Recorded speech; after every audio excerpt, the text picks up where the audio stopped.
Find the center of mass of the system of a L-shaped rod of mass m and a particle of mass m attached at the end of the rod as shown.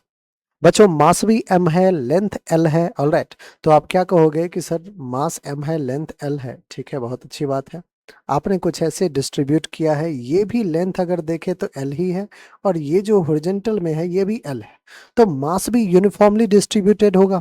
That means अगर पूरा का मास m था तो इसका जो मास होगा वो m/2 हो जाएगा। क्या हमें पता है कि रॉड का सेंटर ऑफ मास जो है वो सेंटर ऑफ रॉड पे लाई करता है? बिल्कुल करता है बच्चों। तो हमने सेंटर पे लाई किया। हॉरिजॉन्टल रॉड का भी centre of mass, centre of mass जो है वो सेंटर पे लोकेट हो करना है, कर दिया। क्या दोनों का मास जो है m/2 सेंटर पे होना चाहिए? बिल्कुल, डेफिनेशन है सेंटर ऑफ मास का।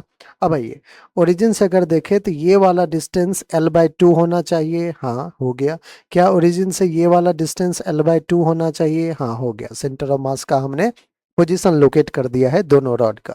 अब देखिए एक मास क्या यहाँ भी बैठा है बच्चों? बिल्कुल बैठा है।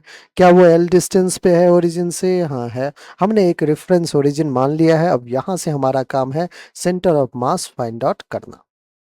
ऑलराइट बच्चों, आइए मास कितने हैं? m1, m2 और m3। टोटल हमारे पास 3 मास है बच्चों।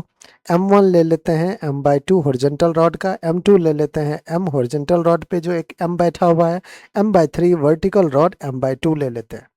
आइए x1 y1 सबके लिए लिखा जाए। x1 y1 हर मास के लिए जो है बच्चों हम x1 y1 लिख लेते हैं। लिखना भी चाहिए ना, ठीक है। x1 y1, जेड तो जीरो ही है ना, तो लिखने की जरूरत भी नहीं। आइए x1 m/2 के लिए आप कहोगे कि सर l/2 है, y1 जीरो, क्यों? क्योंकि x एक्सिस पे लाई कर रहा है। m2 के लिए ये बच्चों, m2 के लिए जो कि m लिया है आपने, अगेन हॉरिजॉन्टल एक्सिस पे लाई कर रहा है, x एक्सिस पे लाई कर रहा है, लेकिन लेंथ इस बार l है, सेंटर ऑफ मास का। और जो y1 है अगेन जीरो है। m/2 जो कि वर्टिकल है, x कितना है? जीरो, y कितना है? l/2। ऑलराइट बच्चों, तो हमने बहुत अच्छे से x1 y1 सारी बातें लिख ली है। अब हमें x COM और y COM लिखना है बच्चों। x centre of mass of this system will be m1 x1